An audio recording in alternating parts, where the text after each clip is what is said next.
From the station that's working for you, you're watching Fox 4 News at 9. They're often called deadbeat dads. Indeed, most are dads. The state of Missouri estimates they owe more than $2 billion in back child support. Now, Missouri lawmakers have okayed a statewide tool to cut that number. Fathering courts, a daddy do-over of sorts, a tool pioneered by Jackson County since 1998. Kevin Gainey once owned these east side streets, a bail bondsman busting bad guys here, living the dream with a lake home and the good life. He wasn't always accountable for my actions. But when his 10-year-old son moved from Gainey's suburban house to live with his mom, a dad's world spiraled downward. Substance abuse, a lost job, child support mounting. It was a challenge. Pretty much overwhelmed. $17,000 behind in child support. Where do I start? How do I start paying this off? The start, rocky. Criminal non-support charges, multiple warrants. And then this. All rise. Division 43 is now in session. A daddy do-over, the Honorable Patrick Campbell presiding. Like hundreds of other men, prosecutors viewed Gainey as a good candidate for fathering court. All right, Brandon, how you doing? All right. Parents, usually dads, charged with criminal non-support, but identified as likely to get back on track if roadblocks are removed. If a person has educational problems or drug issues, mental health issues that aren't being addressed, no matter how much the courts threaten to incarcerate or incarcerate, until those issues are removed, the person is probably not going to be successful. Family Court Commissioner Patrick Campbell, father of two, is just the guy to push success. Let's talk about, like KCCC says, let's talk about the employment side of it. He's part cheerleader. Okay. Thank See you back December 2nd. Okay. Good luck on your interviews. Okay. Part motivational coach. You can go to the library, you can use it an hour at a time, you can apply for a lot of jobs in an hour, okay? Yeah. No, Part but taskmaster. if you're computer adept enough to do fantasy football, you can do an email address. And oh yes, part disciplinarian. And you know what happens on that docket if you don't comply? What? Probably locking you up. I lock you up.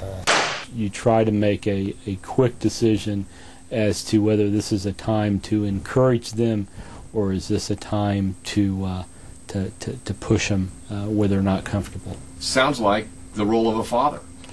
I had never thought of it that way before, but in a lot of ways it is. Commissioner Campbell sees the role of a father as more than just money. While dads in diversion are assessed for factors that might keep them from paying child support, drug use, mental illness, a lack of job skills, learning to be a dad is critical too. As a part of the program, we're going to encourage you to make contact with the kids and see the kids. These three kids got one dad, and you're it.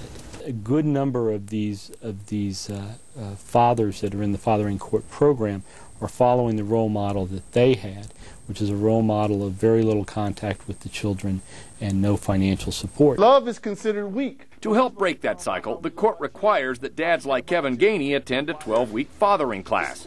Here, the focus isn't money. The mom carries the baby and is connected to the child, but we don't realize our connection is more emotional. It's learning to be a part of the child's life, even as it allows these dads to vent a bit. It's like me telling you to go out there and buy a car. Okay, now you know once you leave the car lot, you ain't going to see this car no more. You ain't going to even sit in the car no more, but you're going to make the payments and keep the insurance on you. How would you feel? Because usually week one, guys coming in, they got the chips on the shoulders, why am I here? But by week 2 or 3, 3 or 4, we've melted that away a little bit, and it opens up the conversation for more real talk. Money may not be the focus, but supporters say the numbers show it's paying off. Since Fathering Court gavelled in 1998, it's collected more than $4 million in back support and has saved the county thousands more in jail and court costs. They didn't teach you this approach in law school, though, did they? No. The keys to that success for prosecutor Rebecca Levitt and public defender Gorika Anand include a non-confrontational approach with no secrets, and where what you say in court can't or won't be used against you. If they say something that could hurt them in any other pending cases, there's no record of it, so they can be honest with the judge about the issues that are impacting their daily life and maybe keeping them from working. In this court, you actually see people make changes. Now, I would never tell you that it would be all of those people make changes, but you see a lot of people make primary fundamental changes in their life, and that's a very encouraging thing to see. Kevin, how are you doing? Doing good, Judge. One of those people, Kevin Gainey, now living and working in the same neighborhood where he once busted bad guys, at Welcome House, a home for recovering addicts, slowly paying down his debt and building up his self-esteem. I'm retraining myself how to be an adult all over again, and it's humbling, it's embarrassing, it's humiliating, but this is my life. It's something I have to do. There's no way I could disrespect the opportunity that the family court's given me. You know, this is going to happen. It's great. Right on. All right, we'll see you next month. I'll see him.